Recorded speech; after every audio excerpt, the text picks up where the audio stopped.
Hello friends, this video is on cystic fibrosis, but before we start the discussion, I'll tell you two interesting facts. Fact number one is how any disease is named. Well, there is some normal structure or normal function in the body already identified, and when it gets deranged, you give disease a certain name. For example, heart is supposed to pump the blood. When it fails to do so, you call it heart failure. Simple. The disease was named later. First, the organ and its function was identified. But in certain cases, it's the other way around. First, a disease is identified. Then you look for the causes. And then a particular structure or function is abnormal. That structure or function is given the name of that disease. For example, Christmas disease. Christmas disease was found to be, it was identified first in a Canadian boy named Joseph Christmas, and then in that boy a certain clotting factor was found to be missing. So that clotting factor, which is supposed to be normally present, it is given the name as Christmas factor. So disease was identified first and then the factor name. Similarly, today's disease, this cystic fibrosis. First the disease was identified, and then what's the problem? What is the abnormality? Abnormality was with a certain channel. That channel was given the name of the disease. Yes, cystic fibrosis, transmembrane conductance regulator. Well, it's a chloride channel, and we could have simply called it chloride channel. But no, the channel is called cystic fibrosis transmembrane conductance regulator. This channel is defective, there is genetic mutation, and therefore the resultant disease is of course cystic fibrosis. Interesting fact. Another interesting fact about this channel is that you must have seen some boys in the hostel. They are extra brilliant students and they study their own syllabus very well, and then they prevent other students from studying. You must have seen such people in the hostel. This channel, which we are going to discuss, this channel is somewhat similar. It allows its own function to happen normally. I'm talking about the normal function in the body. This channel, it causes its own function and it prevents some other channel to perform its function. Yes, this particular chloride channel is like that, and therefore it has been called as cystic fibrosis transmembrane conductance regulator. It regulates the transmembrane conductance of some other ions. In fact, prevents the conductance of those ions. So many interesting facts. With that in mind, let's discuss. Cystic fibrosis, the name cystic fibrosis is derived from two abnormalities. One is there is cyst formation. There is small cyst formation in the organ, and there is scarring and fibrosis in that organ, and this is particularly in the pancreas. So in the pancreas there will be cyst formation and fibrosis, due to which this name cystic fibrosis is given. It presents as a multisystem disease. It's a multi-system disease. It involves multiple organ systems. It is characterized by chronic airway infection. So respiratory system is involved. It may also ultimately lead to bronchiectasis. Then exocrine pancreatic insufficiency. The digestive juices by the pancreas, the exocrine pancreas is affected. So another system, digestive system affected, respiratory system, digestive system. The third one is abnormal sweat gland secretion or abnormal sweat gland function. So it involves sweat glands also. And finally, urogenital dysfunction. So at least 4 systems are involved. The respiratory system, the pancreas, the exocrine pancreas, so digestive system, integumentary system, or let's say sweat glands, and urogenital dysfunction. That's the involvement of cystic fibrosis. Next point, let's see the pathophysiology or etiology of it. There is genetic mutation. There is a gene, the cystic fibrosis gene, and it's located on the long arm of chromosome number 7. It codes for a chloride channel. This particular gene codes for a protein. That protein is a chloride channel. The name of the channel is this: Cystic Fibrosis Transmembrane Conductance Regulator, CFTR. So the important word that you should not miss or highlight is the transmembrane conductance regulator. So here is a channel which regulates the transmembrane conductance of other ions as well, in addition to its own conductance. It's a chloride channel, so it's going to allow the chloride transport, and even as it does so, it will prevent the conductance of other ions. We will see that in detail later. But the channel name CFTR, and it's a chloride channel. Next. Now this CFTR protein, as I was mentioning just now, it functions as a chloride channel itself. This itself is a chloride channel, but that's not all. It is a regulator of other ion channels. It studies very well by itself for its own exam, and it prevents other students from studying for the exam. This is what this channel does. Let's see how. So here is a part of airway, conducting airway. You can see here that there are cells which are lining the airway. Now you know that the cells have two sides, the apical side and the basolateral side. Apical side is facing the lumen, this lining cell, and the channels are present in the apical side, in the apical membrane. So first things first, we are talking about this CFTR, which is a chloride channel. It does what? It causes chloride to move from the cell into the lumen. So chloride is being secreted in a way into the lumen through this channel. And you can see chloride from the blood will first enter the cell, and then this channel will allow the chloride transport to occur. But at the same time, it causes a tonic inhibition of the sodium channel. The sodium channel, which is ENaC, it's the epithelial sodium channel, which is very adjacent to the chloride channel. The chloride channel, the CFTR, causes a tonic inhibition. Normally, we are talking about a normal instance, that this channel prevents the sodium movement through the ENaC. It causes inhibition of the ENaC, and that is a normal function of the chloride channel. So it not only allows chloride to move into the lumen, but it also does not allow sodium from the lumen to enter the cell, and it prevents the sodium absorption into the blood. So prevents the sodium movement and sodium absorption. So it is regulating the transmembrane conductance of other ions, particularly sodium. We will see later on also bicarbonate. And because of this reason, it is called as transmembrane conductance regulator. All right. So chloride is secreted, it moves into the lumen, and so does the water.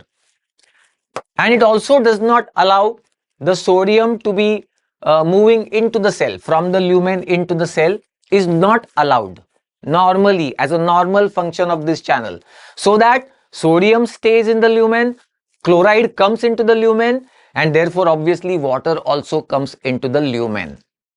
So that is what happens in the airway lining, and that's the function of chloride channel, the CFTR. Additionally, CFTR is a cyclic AMP regulated chloride channel. We have heard of a category called as CNG, cyclic nucleotide gated channels. Here is a chloride channel which is CNG, or to be precise, cyclic AMP regulated channel. It's the cyclic AMP inside the cell which is going to cause the functioning of the chloride channel. Okay, now note, normal CFTR channel inhibits the adjacent epithelial sodium channel, tonic inhibition of the adjacent epithelial sodium channel. So sodium is not allowed to enter the cell. Sodium stays in the lumen. It also pulls water into the lumen. That's the function of this CFTR channel. All right. Now, where is this channel located, CFTR? It's located in various epithelia. And therefore, this disease, cystic fibrosis, is it presents itself as epithelial dysfunction. So first, let's understand various epithelia. There are two types of epithelia in the body in various places. One type is called as absorbing epithelia. They absorb the minerals or ions or also the water. So absorbing epithelia. And even in that, there are two types, volume absorbing and salt absorbing. So volume absorbing are in the airways and distal intestinal epithelium. Salt absorbing are in the sweat glands or sweat gland ducts. And the secretory epithelia, they secrete the ions and water. And they are present in the proximal intestine and in the pancreas. Why do we have to know about these various epithelia? Because these are different types of epithelia. All of them have this CFTR chloride channel, and when it is dysfunction of this channel, the effect will be different effects in different organs. Therefore, we have to know this. So CFTR channels involved in diverse array of activities. Hence, the cystic fibrosis produces very different effects on patterns of electrolyte and water transport. However, one thing is common. In all these organ systems, one thing will be common, that is in cystic fibrosis, all the affected tissues will express abnormal ion transport function. So in all the diseases, I mean, what is common in cystic fibrosis? Common feature, ion transport will be abnormal in all the involved tissues, and particularly the airways, the pancreas, the sweat glands and urogenital system. And therefore, what is the diagnostic hallmark of this disease? Diagnostic hallmark, biophysical hallmark, is that there is raised transepithelial electrical potential difference. Raised transepithelial electrical potential difference, especially in the airway epithelia. I need some time to explain this. This is disease hallmark, so one needs to understand this. Imagine that this is a chloride channel. This chloride channel is allowing what? It allows chloride to leave. All right. Negative charges are leaving the cell. That means positive charges are becoming excess, particularly on the basolateral aspect of the cell. On the other side, this is the apical side, this is the basolateral side. So positive charges are lining up, and because of this kind of a transepithelial electrical gradient, sodium, which is a cation, it won't be able to enter the cell. We saw that already, that sodium is not allowed to enter the cell through the ENaC. ENaC does not function because there is a certain transepithelial electrical gradient that has been created by this particular channel movement, ion movement through the channel. Now, the disease hallmark will be this. What will be the disease hallmark? This channel is having dysfunction. Chloride channel is having dysfunction. Now we are talking about the disease. So far, we saw what happens normally. In the disease process, chloride is not allowed to move out of the cell into the secretion. So, chloride remains inside the cell. And plus, there is no tonic inhibition of the sodium channel. There is no inhibition of sodium channel now. So therefore, sodium will also enter the cell. So we have a situation whereby chloride remains in the cell. It has been secreted from the other side, and sodium entering the cell. So the across the epithelium, that electrical gradient which was existing, that will be abolished. It will be different now, and that is the hallmark, the key feature of this disease, because of the ionic movement which has got altered now. Ion transport altered, and therefore the electrical gradients are they have been altered or modulated. So that's the key feature of this particular disease. Now, we have already mentioned this. Cystic fibrosis, airway epithelia, how they look. There is increased sodium transport rates, there is increased sodium reabsorption, and decreased chloride secretion. If you just want to have a diagrammatic look again, this was the normal function of CFTR. Now, in the cystic fibrosis, this chloride channel is not working properly, so chloride will not come out. And since this chloride channel not working normally, so sodium channel inhibition will be lifted. This channel used to inhibit sodium channel, ENaC. Now it is lifted, so sodium will enter from the lumen into the cell. So chloride not going out, chloride remaining inside the cell, and sodium also is entering. What will be the net result of this?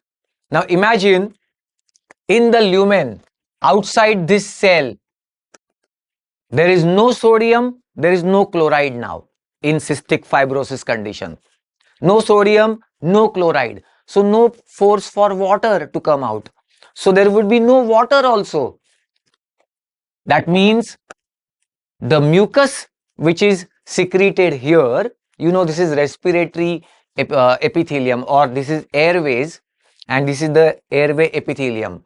It secretes mucus, and there is also mucociliary transport over here.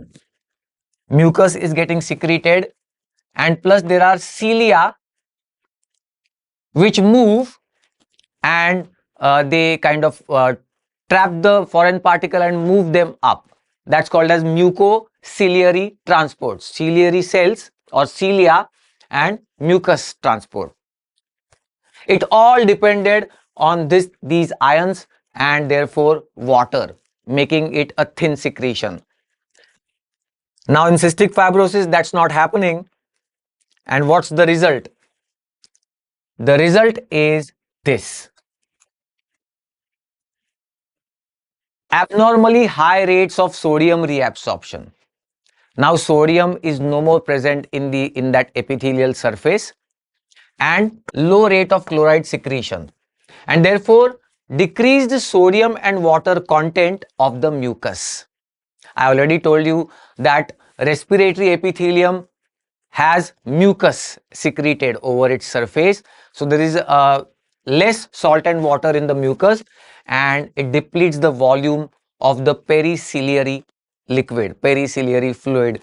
Imagine respiratory passage and this epithelial lining with these cilia having certain function. Movement of the cilia will trap the particles and send them up again, which comes out with the expired air.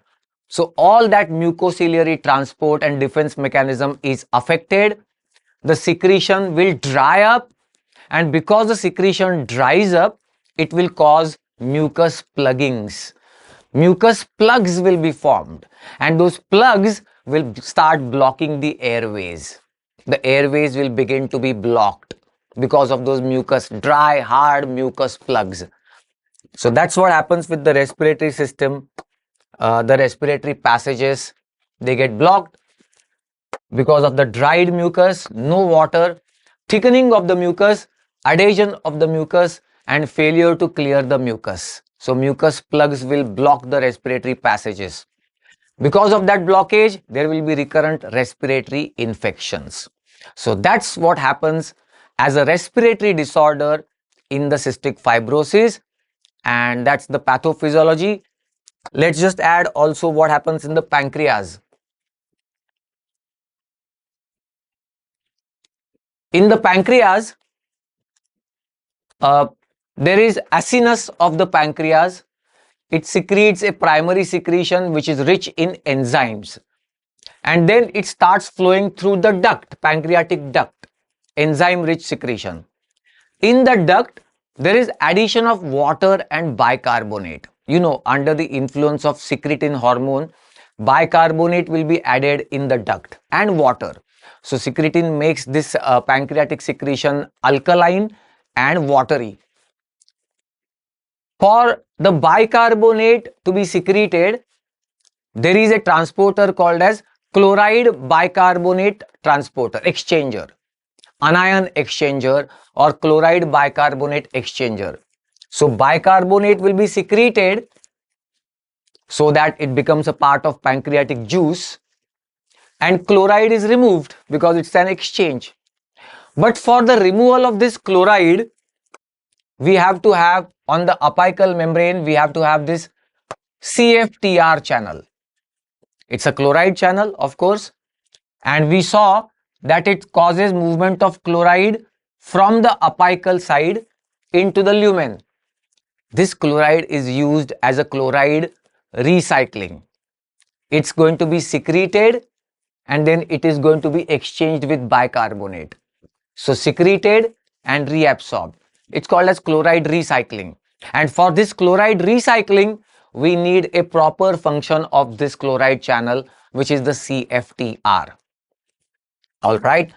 And therefore, if this channel is not working properly because of the genetic mutation, then there is no chloride available into the lumen of the duct. Okay, this is pancreatic duct. In its lumen, there is no chloride available. If there is no chloride, the chloride bicarbonate exchange also will not be possible. Which means what? Which means no bicarbonate secretion into the pancreatic juice, and also no water. Bicarbonate and water will not be there, not secreted in the pancreatic duct. What will be the result? The primary secretion which was flowing, it will become very thick and hard, and it will start blocking this pancreatic duct. So there is blockage of the pancreatic duct, there is damage to the pancreatic exocrine pancreatic gland, cyst formation and fibrosis, for which reason this disease has been named as cystic fibrosis. So let's just quickly read it out. Deficient secretion of bicarbonate and water. So secretions are thickened within the duct lumen. You can see here there's a duct lumen, secretion will be thick now and it will block that duct. Duct obstruction will result in pancreatic insufficiency because enzymes cannot flow out, they cannot come into the second part of the duodenum, they will be worthless and there will be insufficiency of the pancreas. So this is the cystic fibrosis as a disease, but our main focus was on the pathophysiology. What you need to understand is the defect is in a channel and the channel name is cystic fibrosis transmembrane conductance regulator, CFTR.